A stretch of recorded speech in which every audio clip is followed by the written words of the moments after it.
Narberal Gamma is famous for two things. On one hand, a few highly memeable frames where she's not looking annoyed or bloodthirsty for once. On the other hand, she's renowned for being the strongest regular Battlemaid. You see, Narberal Gamma is min-maxed for lightning magic, and it is most certainly no coincidence that a gamma ray burst is a short-lived but incredible devastating flash of light originating from a star. So not only are the Pleiades named after a star constellation and regarded as stars by the regular mates, but Nabral's magic also mimics a death ray originating from one. In addition to her high level when compared to her sisters, being able to use 7 and possibly 8 tier magic, as well as to maximize and twin it, are the two things that grants Nabral her incredible power. So let me explain why being able to twin and maximize magic is kind of a huge deal. The new world works in rough accordance to the Yggdrasil rule set, which in turn is based on pen and paper. So, and this is just me making up numbers,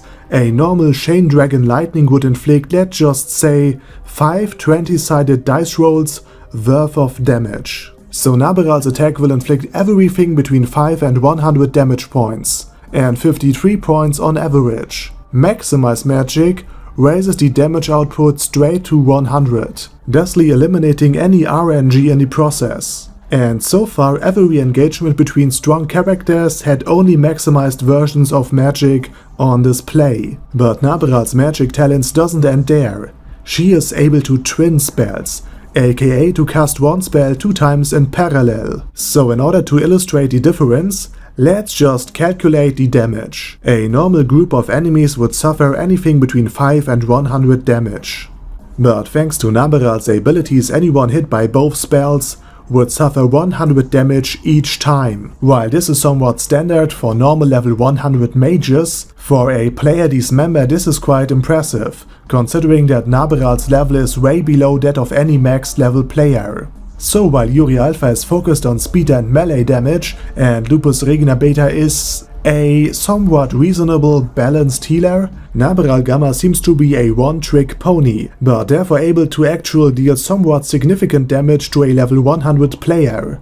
Especially when considering that lightning magic has piercing probabilities, and many armored enemies are specialized in physical defense, which in turn makes magical defense their weak spot, and Nabral, being the sadistic battlemaid that she is, will happily exploit it. And given all of this information, it really makes sense that Nabral focuses on damage infliction over range, since in close quarter combat she would be at a disadvantage, though she could probably take a hit or two before going down. Also her fly and teleport spells enable her to quickly traverse any battlefield, and more importantly, circumnavigate any enemies too strong for her or with an unfavorable match-up. With her min-maxed attributes, Narberal Gamma strongly mirrors her creator, the supreme being Nishkian Rai.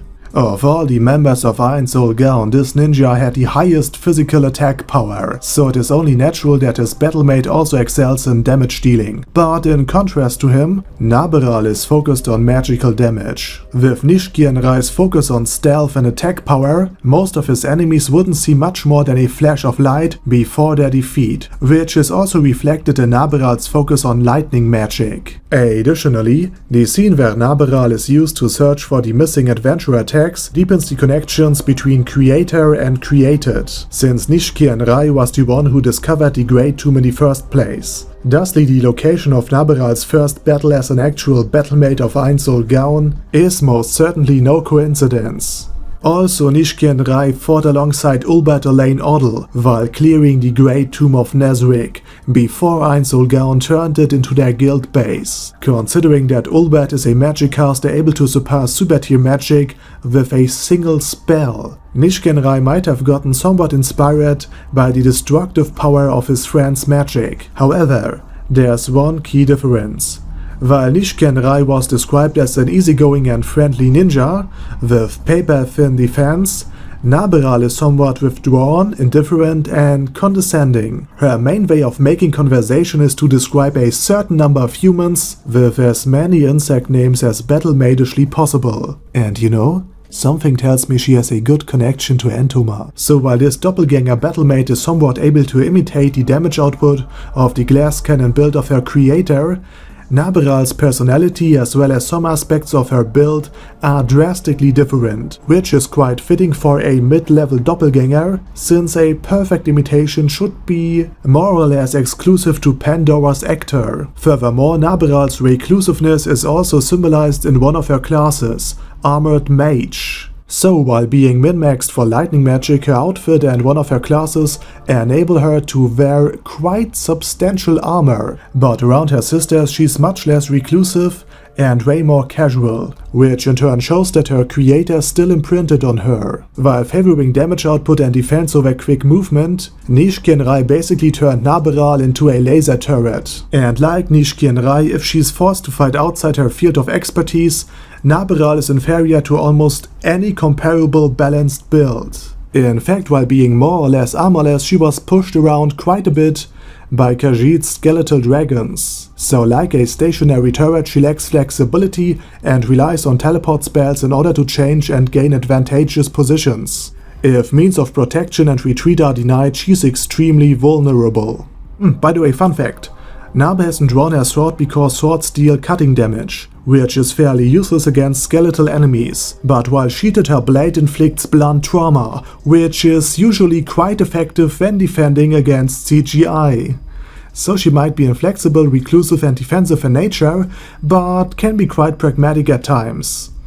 Unless she has to interact with certain lesser life forms. A fact Ainz Ooal Gowns learned far too late. See, Bone Daddy thought to himself that the most human-looking character should accompany him while he disguises himself as Momon. So who better to help a ruler in disguise than an actual doppelganger mate? Well, as it turns out, Lupus Regina would have been able to conceal her sadistic nature behind her cute and endearing maid character. Granted, you will have to throw her a bone like once a month, but for the great Ainz Ooal Gowns this shouldn't be much of a problem. On the other hand, Narberal Gamma still remains unable to not describe random humans as Entoma's favorite snacks for prolonged periods of time. But after some initial slip-ups and one particular bad fuck-up, where she accidentally revealed Albedo's name to the public, Nabral became quite restrained. For example, a certain low-life noble tried to touch her and he lived happily even after. And almost without any injury.